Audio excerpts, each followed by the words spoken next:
on the heels of another hurricane with devastating consequences for much of the southeastern U.S., and that is a recovery effort. It's a cleanup effort. It's a real steep hill to climb for the federal government, which has provided a lot of aid already. In fact, now I'd like to get to that. Ron Mayorkas, who just appeared, and he wasn't bad on MS. It was really the last thing I sent you, please, Tony. If you could run that.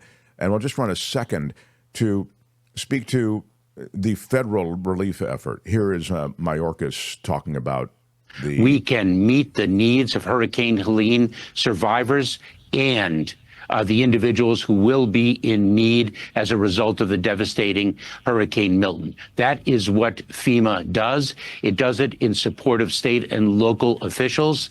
And we have been directed by President Biden, by Vice President Harris, to not only dedicate the FEMA resources, the resources of the Department of Homeland Security, but the resources of the entire federal government. And that is indeed what we are doing. When we take a look at the height of Hurricane Helene, there were 5.1 million people without power.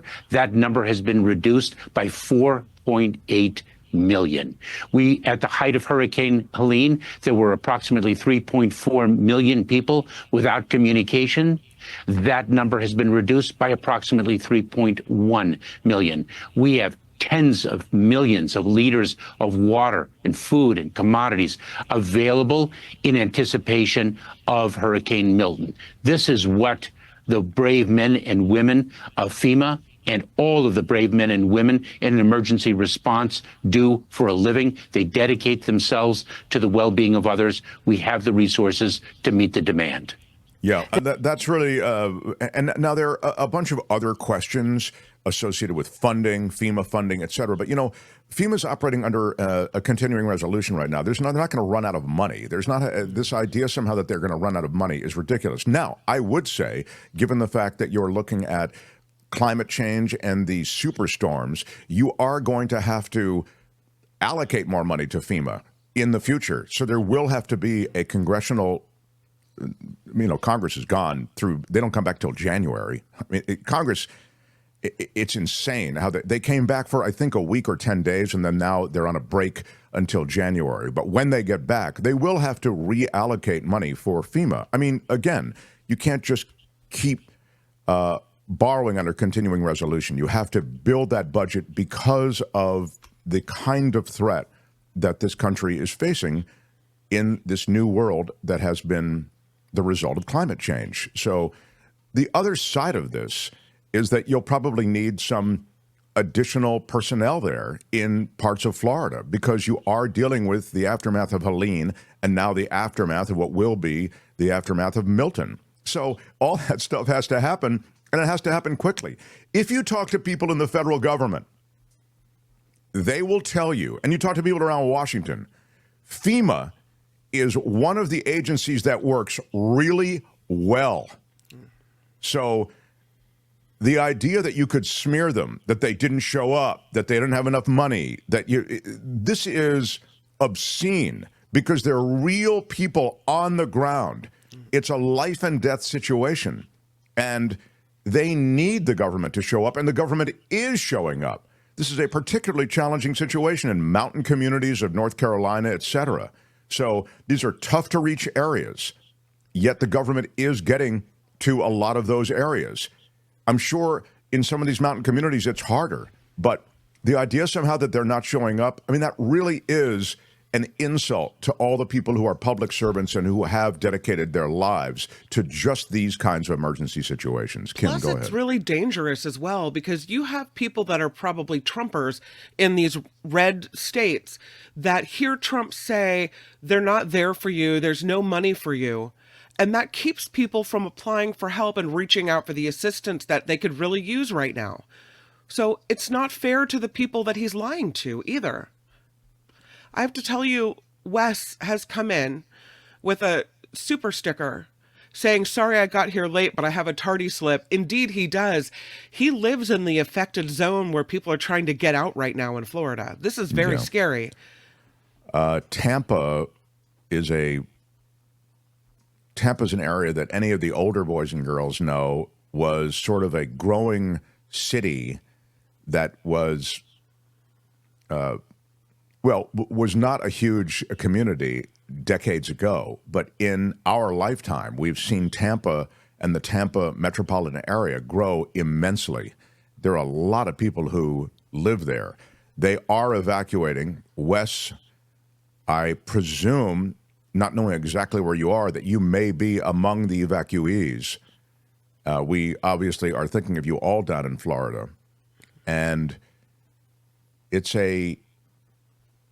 is a weird word to use, but I'm going to use it anyway. It's a luxury that we have of some time that you have to evacuate. You know, I had to evacuate twice from fire. And when you evacuate from fire, you have no time. You got to get out. We literally could see the flames coming up the hill.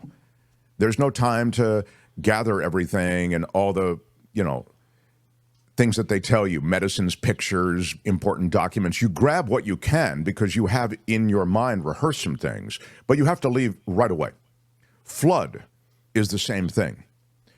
The one thing that hurricanes have that benefits us is they have slow relative movement that allows us now, with technology giving us all these prognostications, with technology giving us several days often before we have to actually deal with it making landfall. Now, I understand the path can change over those few days, et cetera, but the point I'm trying to make is I was impressed that a lot of Florida evacuees were getting out, it seemed, in an orderly fashion. There is a panic when you're evacuating around a fire. I can tell you that, and from firsthand experience again, and the same with flood. And that's how people get caught on roads and awful things happen. Talk to the people in Paradise, California. So I'm very much with you, Wes, and everybody in Florida, and I'm hoping that you take these hours that we do have, this grace period, if you want to think of it that way, and then you get out. I saw something from Dan Rather that I really like. I get this newsletter from Dan Rather. Remember the anchor man? Yeah. So he writes some good stuff occasionally.